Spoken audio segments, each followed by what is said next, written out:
Hello again, my human meme friend. I'm AI David Bowles, and today we will take you on a mythical journey, yes, a story, a myth, a modern fairy tale that we have rooted in a serious cultural warning for some.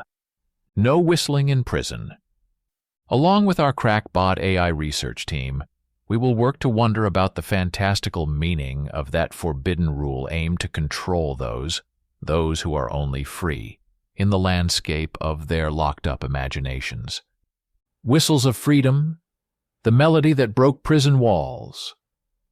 In a distant kingdom there was a prison renowned not for its impenetrable walls or strict guards, but for an unusual rule. Whistling was strictly forbidden. This rule was rooted in a deep-seated belief that whistling was a privilege of the free, not meant for those who had lost their freedom due to their deeds. This belief stemmed from an old tale, told and retold through generations. Long ago, the kingdom was ruled by a wise king who loved to stroll through the villages. He noticed that the freest of spirits, children, artists, and shepherds, often whistled joyfully. To him, whistling represented the essence of freedom and happiness, unburdened by the weight of wrongdoings. When the king established the prison, he declared that whistling within its walls was to be forbidden. He proclaimed that those who had erred against society had, for the time being, relinquished their right to express such freedom and joy. The rule, although peculiar, was strictly enforced, and the prison remained devoid of the carefree melodies that filled the streets of the kingdom. In this prison, there was an inmate named Julian, who had once been a shepherd, known for his cheerful whistling that echoed across the hills. In prison, Julian deeply missed his freedom and the joy he found in whistling. He realized that the absence of this simple pleasure symbolized the loss of his freedom more profoundly than the prison walls ever could. One night, the kingdom was struck by a fierce storm that caused great damage. In the chaos, a small group of prisoners, including Julian, found themselves unexpectedly free when a section of the prison wall collapsed.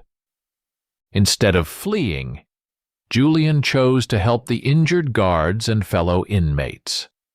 Throughout that night, his whistling, a sound of hope and reassurance, filled the prison, guiding and comforting those in distress. When the storm passed and order was restored, the king, upon learning of Julian's actions, visited the prison. He was moved by Julian's selflessness and his understanding of true freedom.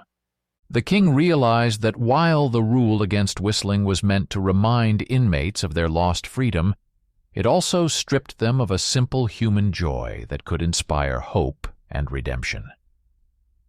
Thus, the king decided to lift the ban on whistling in the prison. He declared that while freedom could be restricted, the spirit of freedom, often found in small joys like whistling, should never be extinguished. From that day on, whistling was heard within the prison walls, not as a reminder of lost freedom, but as a symbol of hope and the enduring human spirit. The moral of this story is profound yet simple. True freedom lies not just in our circumstances, but in our hearts and spirits. Even in confinement or adversity, the expression of joy and hope can remind us of our inherent freedom and the potential for redemption and change. Thank you for joining us. We appreciate you listening. For the Human Meme Crackbot AI Research Team, I'm AI David Bowles, wishing you a melodic evening and a moonrise day. Be a human meme